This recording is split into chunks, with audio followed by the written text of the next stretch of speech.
Hi everyone, क्या हाल चाल है? I hope everyone is doing fine. Last class we had completed LOS number A और LOS number B. ये दोनों अपना कंप्लीट हो चुका था. अपना LOS number C पेंडिंग है. और if you remember मैंने क्या बोला था for LOS number C class में अपने सम्स करेंगे पहले और उसके बाद जो भी थ्योरी है स्क्वाइजर के अंदर में वो अपने इंश्योर करेंगे कि भाई अपना सब कुछ कंप्लीट हो. ठीक है. So today's class will be dedicated around 70% on the question practice. Numericals वगैरह करेंगे तो प्लीज कैलकुलेटर रेडी रखना, पेन पेपर रेडी रखना सो दैट आप वो जो भी क्वेश्चन है वो नोट करो और साथ में सॉल्व करने का ट्राई करो. एक बार दो बार तू मेरे साथ करेगा, उसके बाद थर्ड फोर्थ क्वेश्चन तुम खुद से अटेम्प्ट कर पाएगा. ठीक है. तो स्टार्ट करते हैं. Reading number 78 LOS number. What is the command word of LOS number C? Let's check. Sir command word क्या है?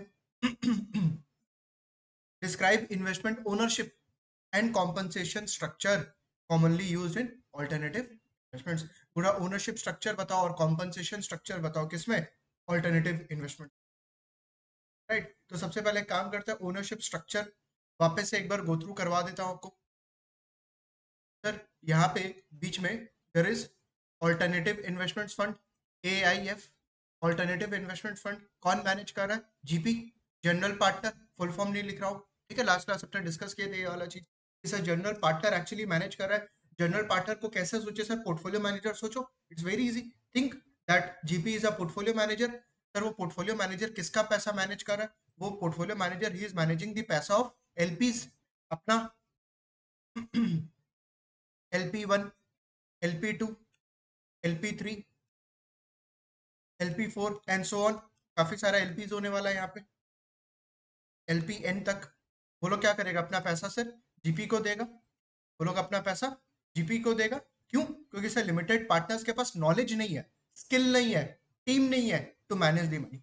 फाइन. ना ही उसके पास एबिलिटी है, ना ही उसके पास नॉलेज है, ना ही उसके पास टीम है लिमिटेड पार्टनर्स के पास. और अगर टीम है भी तो हो सकता है सर एफिशिएंट टीम नहीं आइडेंटिफाई करे विच कंपनीज टू इन्वेस्ट और which companies not to invest. Right. That is why what they will do, they will put their money to the GP, they will give their money to the GP and this GP will actually what they will do, पैसा आ जाएगा जब, they will invest into various companies, startup companies वगैरह में. जैसे portfolio company 1, portfolio company 2, portfolio company 3, portfolio company 4 and so on.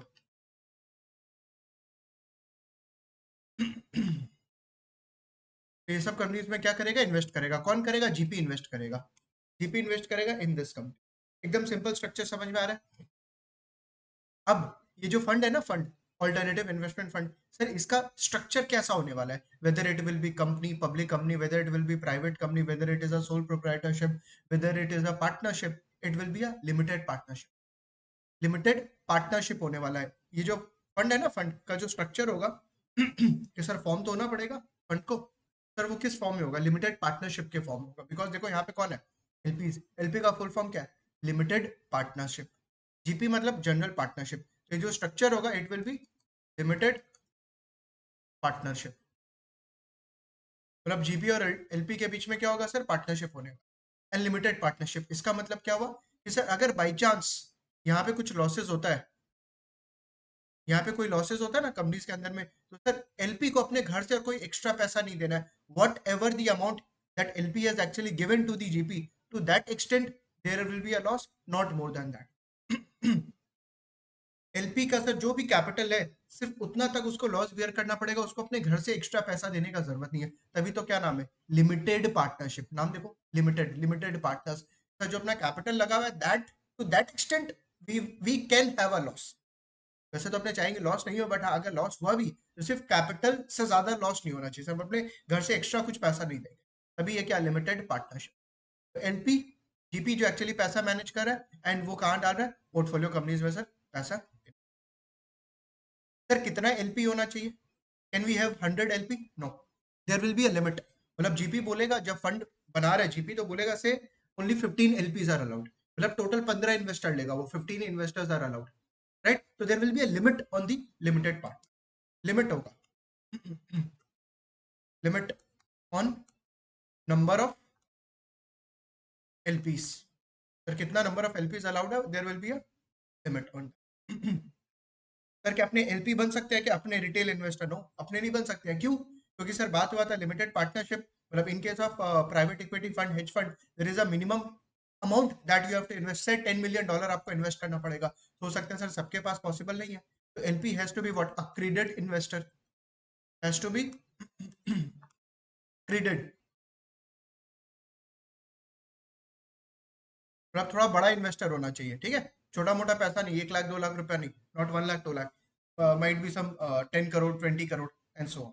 LP has to be a credit investor होना चाहिए, right, HNI, और it can be institutional investors.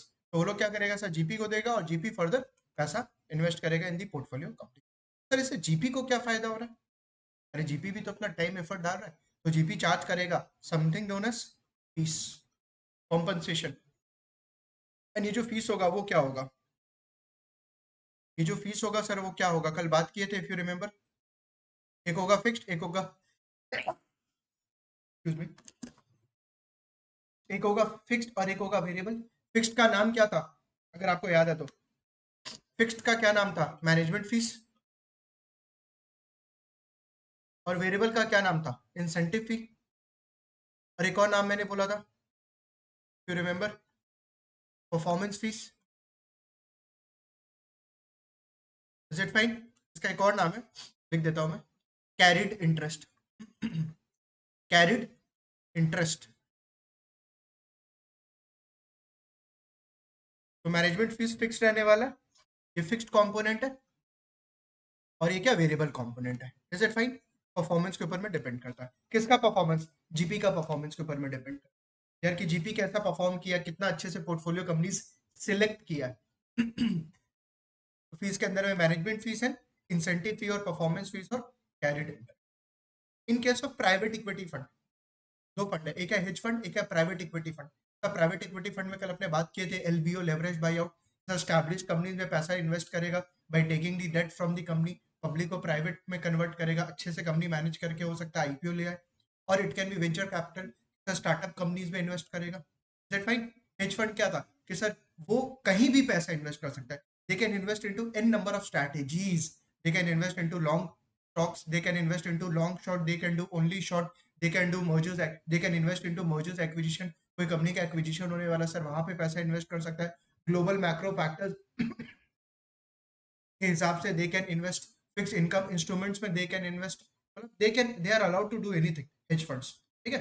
तो talking about in terms of, पहले private equity के लिए, private equity के लिए sir, in case of private equity, ये प्राइवेट इक्विटी फंड है ना, ये जो फंड है उसका बात कर रहा हूँ सर, उसका फीस जो होगा ना, मैनेजमेंट फीस किस पे लगेगा, एक सेकंड, इसके पहले मैनेजमेंट फीस का क्या रेट होगा, लगभग लिख देता हूँ मैं, जो मैनेजमेंट फीस होगा that will be approximately 1 to 2%, approximately, फिर 1 से 2% होगा sir. Incentive fee ranges between 10 to 20%। आपको कुछ अजम्पशन नहीं करना, आपको क्वेश्चन में दिया रहेगा कि इंसेंटिव फी, परफॉर्मेंस फी क्या है, मैनेजमेंट फीस क्या है, ठीक है, 1 से 2% और इंसेंटिव फीस है 10 to 20%। In case of private equity sir, ये जो मैनेजमेंट फी होगा ना वो किस पे एप्लीकेबल होगा, बिकॉज 1-2% तो sir it has to be applied to certain amount ना, बिकॉज अल्टीमेटली आपको डॉलर लेना है इन टर्म्स ऑफ फीस। तो private equity sir, management fees जो एप्लीकेबल होगा, it will be applicable on committed capital, committed, sir committed capital का मतलब, LP जो होता है ना, एलपी वो बोल देगा स्टार्टिंग में ही, जब फंड स्टार्ट हुआ, कि यार वो लोग कितना अपना अमाउंट कमिट कर रहा है, तब सारा एलपी मिला के मान ले 1000 करोड़ कमिट कर दिया, 1000 करोड़ कमिट कर दिया, किसको, जीपी को, बोला जीपी तुम हम लोग से 1000 करोड़ रुपीज ले लेना, 1000 करोड़ रुपीज ले लेना, may not be on a single tranche, हो सकता है सर एक बार में नहीं लेगा, 2-3 साल में लेगा, स्टैगर्ड मैनर में, ये समझ में आ रहा है, जैसे ईएमआई होता है सर, आस्ते आस्ते करके, वैसे हो सकता है जीपी एक बार में पूरा एलपी से पैसा नहीं लेगा, that 1000 crore which has been committed, आस्ते आस्ते करके लेगा, मान ले फर्स्ट ईयर में 500 करोड़ लिया, सेकंड ईयर में 300 करोड़ लिया, थर्ड ईयर में 200 करोड़, स्टैगर्ड मैनर में लेगा। सर क्यों लेगा ऐसा, वो तो एक साथ भी ले सकता है, देखो लेने के लिए एक साथ ले सकता है, बट जनरली एक साथ इसलिए नहीं लेगा क्योंकि हो सकता है जीपी के पास उस समय सारा लुक्रेटिव अपॉर्चुनिटीज नहीं है, मतलब उसके पास उस समय इन्वेस्ट करने के लिए ऑल दी पोर्टफोलियो कंपनीज में नॉट बी एप्लीकेबल, तो जितना कंपनीज अवेलेबल है, जितना लुक्रेटिव अपॉर्चुनिटीज अवेलेबल है, to that extent GP will take the money from LP. समझ में आ रहा है कि सर एलपी बोल दिया भाई तुम 1000 करोड़ ले लेना, you can take 1000 crore, but GP बोला I will not take 1000 crore in a single tranche, what I will do, I will take the money in a staggered manner as soon as I find the certain opportunity. तो जैसे मेरे को अच्छा opportunity मिलता है उसके हिसाब से जीपी बोलता है मैं एलपी से पैसा ले लूंगा। तो कोई जरूरी नहीं है वो एक बार में पैसा लेगा। समझ में आ रहा है आपको? सर वो जो पैसा ले रहे हैं ना जीपी, 500 लिया, 300 लिया, 200 लिया, उसको बोलते हैं ड्रॉ डाउन। और इन्वेस्टेड कैपिटल, सर कितना पैसा इन्वेस्ट किया, कमिटेड कितना था, अपना वाला एग्जांपल में 1000, sir first year draw down किया 500। टर्म समझ में आ रहा है आपको? अब मैं टर्म्स यूज कर रहा हूँ यहाँ पे। सर 500 करोड़, 500 करोड़ क्या किया, ड्रॉ डाउन किया। फिर सर नेक्स्ट ईयर में कितना बोला, 300 करोड़ ड्रॉ डाउन किया। जो बचा हुआ है ना अनड्रॉन, 200 करोड़ अभी बचा ना, 1000 में 500, 300 बचा कितना, 200, उसको बोलता है ड्राई पाउडर। ड्राई पाउडर कि सर जो अभी तक अनड्रॉन है, अनड्रॉन अभी तक ड्रॉ नहीं किया, कौन, जीपी अभी एलपी से लिया नहीं है, उसको क्या बोलता है, dry powder. Is it fine? समझ में आ रहा है? दो तीन टर्म्स मैंने यूज किया। एक सबसे पहला टर्म यूज किया sir committed capital. Committed capital का मतलब where LP has confirmed to the GPs how much money that LP wanted to invest into the portfolio companies. Is it fine? तो sir committed capital 1000 crore है, उसमें हो सकता है जो ड्रॉ डाउन हुआ है वो सिर्फ 800 करोड़ हुआ है। ड्रॉ डाउन का मतलब सर आस्ते आस्ते करके जीपी कितना पैसा ले रहा है फ्रॉम दी एलपी। सर आस्ते आस्ते क्यों ले रहा है, बिकॉज जीपी के पास हो सकता है अभी लुक्रेटिव अपॉर्चुनिटीज और लुक्रेटिव पोर्टफोलियो कंपनीज अवेलेबल नहीं है, तो वो आस्ते आस्ते करके लेगा। बट सर वो रिटर्न कितना टाइम में देगा फिर? जीपी अगर आस्ते आस्ते करके पैसा लेगा एलपी से, तो एलपी को कितना दिन में पैसा रिटर्न करेगा with the positive return if possible? That will take around 6-7 years. लगभग अप्रोक्सीमेटली 6-7 ईयर्स लग जाता है, जहाँ पे LP will invest into the portfolio companies and portfolio companies will start giving the return and GP will transfer that return to the LP after deducting their। समझ में आ रहा है यहाँ पे कि सर हो सकता है जीपी तो जो पोर्टफोलियो कंपनीज में लगाया उसको 6-7 ईयर्स 8 ईयर्स लग गया प्रॉफिट लाने में, रिटर्न लाने में, तो वो कंपनी से जीपी को पैसा आएगा और जीपी अपना फीस वगैरह डिडक्ट करके एलपी को वो पैसा रिटर्न कर दे। बिकॉज अल्टीमेटली पैसा किसका है, एलपी का। GP just a mediator. तो मैनेजमेंट फीस किस पे लगेगा, कमिटेड कैपिटल पे। अगर क्वेश्चन में बोलता है ऑन इन्वेस्टेड कैपिटल, रॉन्ग है, बिकॉज कमिटेड कैपिटल 1000 करोड़ था। अपने एग्जाम्पल में इन्वेस्टेड कैपिटल कितना, 800 करोड़। मैनेजमेंट फीस किस पे लगेगा, कमिटेड कैपिटल पे। सर कमिटेड कैपिटल आपने बोला 1000 करोड़, उस पे ठीक से सुनना ये वाला क्वेश्चन। हाँ, कमिटेड कैपिटल 1000 करोड़, उस पे मान लीजिए मैनेजमेंट फीस 2%, एक बार मान लो 2% है, एंड कमिटेड कैपिटल 1000 करोड़ मैंने बोला, ठीक है। एक बार मान लो इन्वेस्टेड कैपिटल जो है, जितना पैसा इन्वेस्ट किया है या ड्रॉ डाउन किया है, that is 800 CR। As a LP आपका क्या मन हो रहा है, आपको ये फीस देना है ना जीपी को 2%, आपका मन क्या हो रहा है, 1000 करोड़ पे देने का या 800 करोड़ पे? और ऑब्वियसली 800 करोड़ पे, नो डाउट। तो क्यों उसको 1000 करोड़ पे देंगे, वो तो अपने जिस सिर्फ कमिट किए हैं, बट वो तो सिर्फ मेरे से 800 करोड़ लिया। देखो अगर तुम उसको ना इन्वेस्टेड कैपिटल पे देगा ना, एलपी के पॉइंट ऑफ व्यू से बोल रहा हूँ, as a LP if you give GP on the basis of invested capital, हो सकता है, हो सकता है कि वो आपका पैसा जल्दी से जल्दी ले ले सारा। क्यों? क्योंकि instead of 1000 crore if you give him fees on 800 crore, तो सर हो सकता है वो 800 करोड़ में और पैसा ले ले आपसे, क्योंकि वो चाहेगा ना फीस ज्यादा से ज्यादा मिले, और हो सकता है उल्टा फुल्टा प्रोजेक्ट्स में लगा दे। उल्टा फुल्टा, उल्टा फुल्टा word is fine, might be investing into some negative projects, अच्छा प्रोजेक्ट्स में नहीं लगाए। क्यों? क्यों सर? रीजन, 800 करोड़ का 2% उसको फीस मिलेगा, बट अगर वो 800 करोड़ की जगह सर 1000 करोड़ इन्वेस्ट कर दिया तो उसको 2% पे मिलेगा, वो 2% मिलेगा ऑन 1000 करोड़। तो उस चीज को अवॉइड करने के लिए एलपी बोलता है भाई हम तुमको 1000 करोड़ पे ही देंगे, don't worry, don't worry please, मेरा पैसा कहीं उल्टा फुल्टा जगह में मत लगाना। मतलब you have to choose the projects selectively. क्या वर्ड यूज किया? You have to select the projects selectively, not quickly. जल्दी मत करना भाई, मेरा पैसा को जल्दी से कहीं उल्टा फुल्टा जगह मत लगा देना, प्लीज सेलेक्टिव कंपनीज में लगाना। क्या? सेलेक्टिव कंपनीज में लगाना।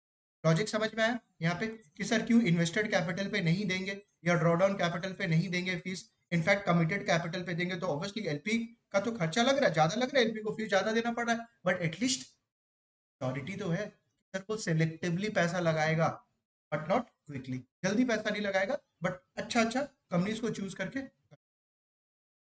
On committed capital and not on drawdown.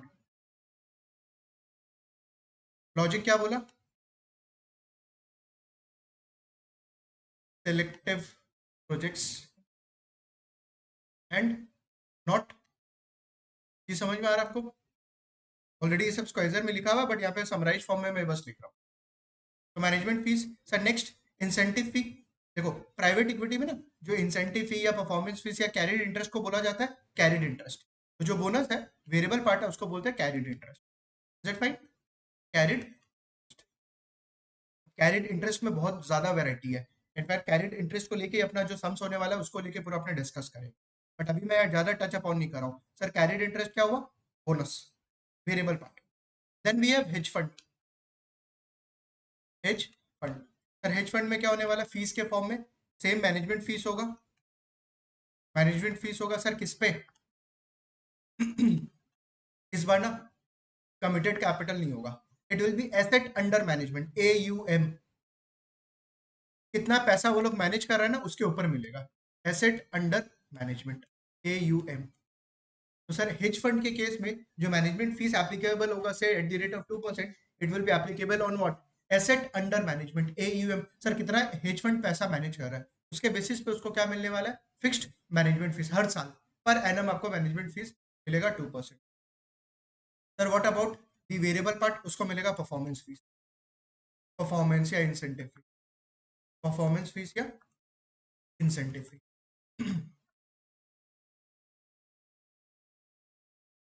ये समझ में आ रहा है कि कितना रिटर्न तुम जनरेट किया उसके हिसाब से आपको परफॉर्मेंस फीस या इंसेंटिव फी। परफेक्ट। अब देखो बहुत ज्यादा फोकस है परफॉर्मेंस फीस और कैरिड इंटरेस्ट पे, बहुत सारा डिस्कशन होने वाला है। ठीक है, अब वो जो डिस्कशन है मैं चाहता हूँ आपको थ्योरी से समझा दूं। मैं चाहता था थ्योरी से समझा दूं, बट मेरे को लग रहा है अगर मैं थ्योरी से समझाऊंगा तो हो सकता है डिफिकल्ट हो जाए, बहुत ज्यादा थ्योरी आ जाएगा। There are lot of terminologies in that स्क्वाइजर हैज ऑलरेडी कवर्ड। सर मैं क्या कर रहा हूँ, मैं आपको सम्स से स्टार्ट कर रहा हूँ, जीरो से अपने सम्स समझेंगे। यहाँ पे मैं आपको समझाऊंगा एक एक चीज, और उसके बाद चार पांच सम्स सात सम्स करने के बाद आपको एक फेयर अंडरस्टैंडिंग हो जाएगा। उसके बाद will go to the squeezer and will just ensure that we have covered all the terms. जो छूटेगा भी अपने स्क्वाइजर से उसको कवर अप कर देंगे। ये समझ में आया? तो सर आप थ्योरी की जगह डायरेक्टली सम स्टार्ट करो, जिसका हम लोग को कोई आइडिया नहीं है, बट आप समझाओगे और वो सम्स के थ्रू अपने सारा चीज समझ लेंगे। परफेक्ट। तो यहाँ पे देखो मैंने ऑलरेडी सम्स यहाँ पे रेडी किया हुआ है। सर क्या बोल रहा है? Eight the first of the year, पहले साल। अच्छे से सुनना प्लीज, हाँ, क्योंकि मैं यहाँ पे कोई भी लॉजिक नहीं बताया, कोई कॉन्सेप्ट नहीं बताया हूँ, तो ये सम्स पे अपने डिपेंडेंट है। I want 100% attention for next 1 hour. At the first of the year an investor decides to invest. Investor मतलब कौन हो गया? LP decides to invest 1.5 million in hedge fund.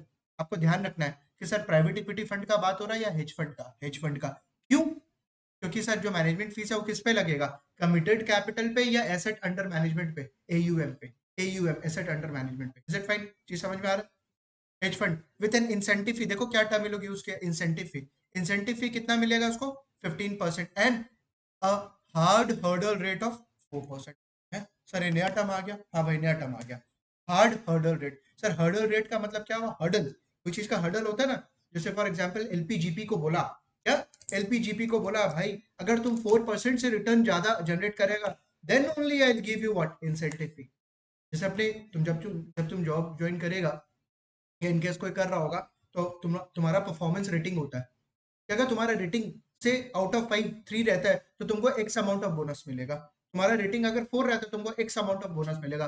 5 रहता है तो you will get X amount of bonus. Similarly here also there are hurdle rates. मतलब अगर LP बोलेगा GP को यार GP तुम अगर ये हर्डल क्रॉस किया ना देन एक्स्ट्रा पोर्शन पे आई will give you the incentive fee. Extra portion तुम जितना एक्स्ट्रा जनरेट करेगा उस पर मैं आपको क्या देने वाला हूँ? इंसेंटिव फी देने वाला। अब ये जो हर्डल रेट होता है ना ये दो टाइप का होता है। एक होता है हार्ड हर्डल रेट, एक होता है सॉफ्ट हर्डल रेट। क्या? एक होता है सर हार्ड हर्डल रेट, एक होता है सॉफ्ट हर्डल रेट। मान लो मान लो जो GP रिटर्न जनरेट किया वो दिया 20%। रिटर्न जनरेट करके दिया GP कितना? 20% परसेंटेज के फॉर्म में बोल रहा हूँ। अभी जो हर्डल रेट है ना ये hurdle rate hard hurdle rate है। एंड हार्ड हर्डल रेट इससे 5%, 5% है, 5%। ठीक है, हार्ड हर्डल रेट। तो सर रिटर्न कितना जनरेट करके दिया? 20%। तुमको इंसेंटिव कितना पे मिलेगा? 20 पे, या 20 minus hard hurdle rate which is 5। Sir 5 को क्रॉस किया, 5 को तो क्रॉस किया ना। अरे हार्ड हर्डल रेट मैंने बोला 5%, GP ने जनरेट किया 20%, तो सर 5% तो क्रॉस कर दिया। सर कितना पे मिलेगा? 20 या 15? 15 पे। इन case of hard hurdle rate sir 15% पे उसको इंसेंटिव फी मिलेगा। इंसेंटिव फी मान लो 20%, तो sir 15 into point, 15 into point उतना पे मिलेगा। अगर सर सॉफ्ट हर्डल रेट होता तो, soft hurdle rate, hard hurdle rate नहीं, सॉफ्ट हर्डल रेट होता तो अपने सिर्फ ये चेक करते कि सर जो सॉफ्ट हर्डल रेट है विच is say 5%, whether it has been crossed, yes it has been crossed because fees जो जो रिटर्न है वो कितना जनरेट करके दिया 20%, तो सर वो 5% को क्रॉस किया, हाँ किया, वो रिटर्न कितना पे मिलेगा 15 पे या 20 पे, पूरा 20 पे। तो सॉफ्ट हर्डल रेट में क्या होता है सर, अपने सिर्फ चेक करते हैं कि यार जो मेरा हर्डल है वो क्रॉस किया है कि नहीं किया है, अगर किया है तो उसको पूरा रिटर्न पे अपने इंसेंटिव देंगे जीपी को।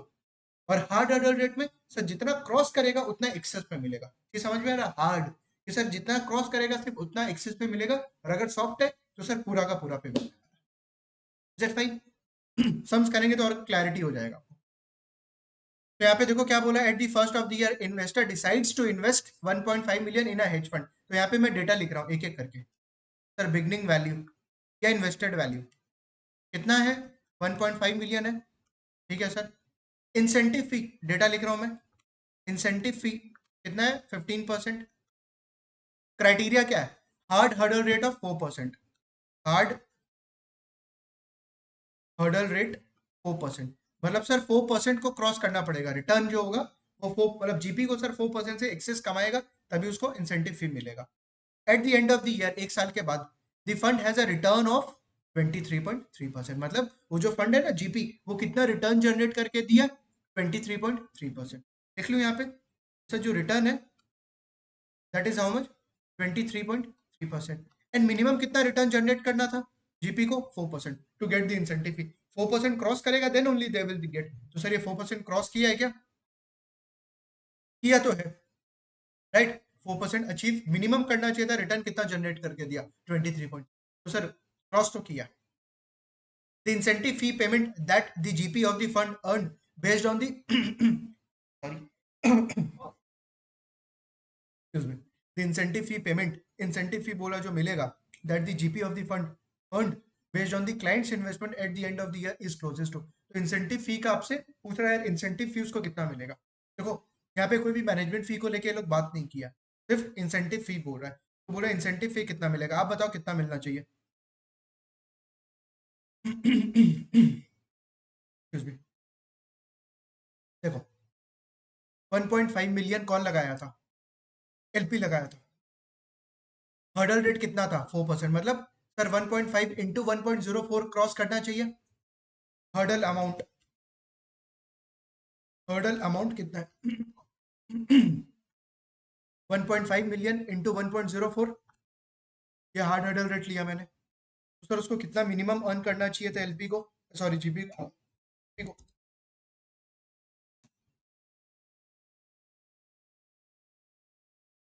तो जीपी को minimum, one second,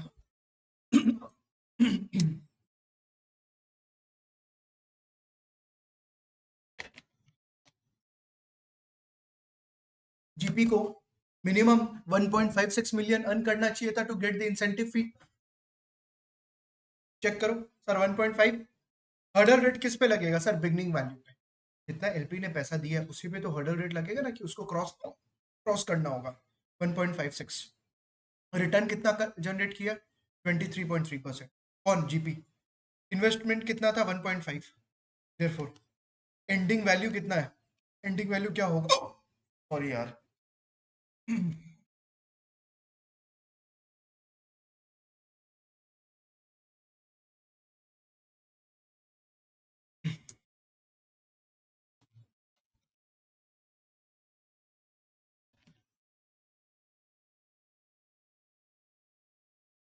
is it fine, 1.5 into 1.233, how much it will be,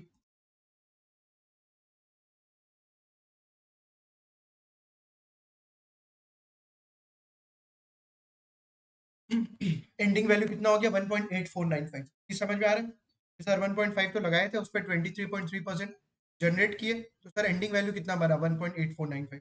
whether this am- whether this amount is greater than 1.56, yes it is more than 1.56, ज्यादा तो है सर, सॉरी यार I have to take a break I think, रुको ये sums कर लेते हैं।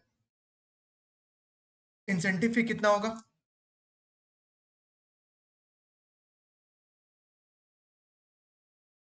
Sir 1.8495 minus 1.56, hurdle rate है ना, और हार्ड है, hard hard hard hurdle amount, hard है, सॉफ्ट नहीं है, हार्ड है, तो सर 1.56 को क्रॉस किया, हाँ सर किया है। इस पे इंसेंटिव फी कितना बोला है? 15%। तो जो रिटर्न है उस पे कितना? That will be my 1.8495 minus 1.56 into 0.15, तो ये आ रहा है 0.043425 मिलियन। और यहाँ पे देखो ओपन करके दिया है, तो ऑब्वियसली इसको अपने 10 लाख से मल्टीप्लाई करेंगे तो option number A will be correct. Option number A will be correct.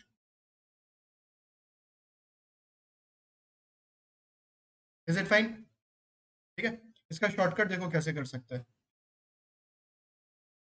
Shortcut sir, जो जीपीओ कितना रिटर्न अर्न करके दिया? 23.3%। बट उसके हर्डल कितना था, उसको क्रॉस कितना था? 4%। तो हार्ड हर्डल रेट में 23.3 माइनस 4%, 0.233 माइनस 0.04, इसको क्रॉस किया कितने वैल्यू पे? ओपनिंग वैल्यू कितना था? 1.5 मिलियन। 1.5 मिलियन कितना लगाया था इस पे? सर जितना एक्सेस कमाया है, सॉरी जितना एक्सेस कमाया उस पे 15% इंसेंटिव फी, उस पे 15% इंसेंटिव फी मिले। बिकॉज यहाँ पे फीस निकाल रहा हूँ, फीस निकालने बोल रहा है। 0.233 minus 0.04 into 1.5 into 0.15, 0.043425 million.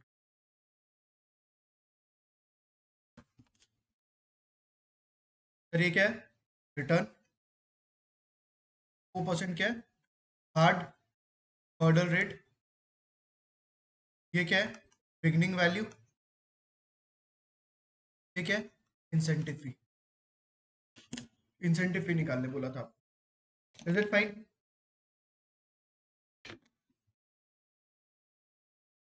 Comfortable यहाँ तक?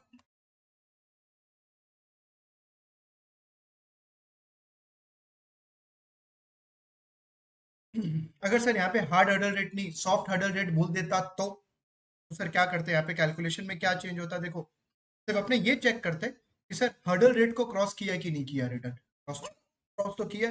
23.3% इज ग्रेटर देन 4%, तो सर ये 4% माइनस नहीं करते इन case of soft hurdle rate. In case of soft hurdle rate ये कैलकुलेशन कैसे चेंज होता? इफ सॉफ्ट हर्डल रेट हो जाता तो सर, तो अपने करते हैं तो जो रिटर्न कमाया 23.3%, एक्सक्यूज मी, माइनस 0.04 नहीं करेगा तुम यहाँ पे, ठीक है? क्योंकि अपने सिर्फ चेक कर रहे हैं कि सर 4% को क्रॉस किया है क्या। तो 4% को क्रॉस किया तो सर उस पर अपने पूरा 1.5 मिलियन जो भी रिटर्न कमाया उस पर इंसेंटिव फी।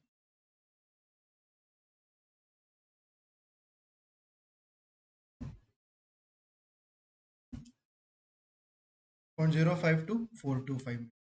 अगर सॉफ्ट हर्डल रेट होता तो 4% तो माइनस नहीं करता, सिर्फ चेक करता है 4% क्रॉस किया है कि नहीं। सर अगर 4% क्रॉस क्रॉस नहीं करता तो कोई इंसेंटिव फी नहीं, नो इंसेंटिव फी, एकदम सिंपल। अरे तुम परफॉर्मेंस ही नहीं किया तो तुमको क्यों बोनस मिलेगा? सिंपल सा बात है। Is it fine? जो अपना एग्जाम्पल नंबर 1 था, अपने पास और भी एग्जाम्पल है but I think I have to take a pause यहाँ पे, ठीक है? ऑब्वियसली उसके बाद में नेक्स्ट क्लास के अंदर में प्लीज इसको मैं कंटिन्यू करूंगा।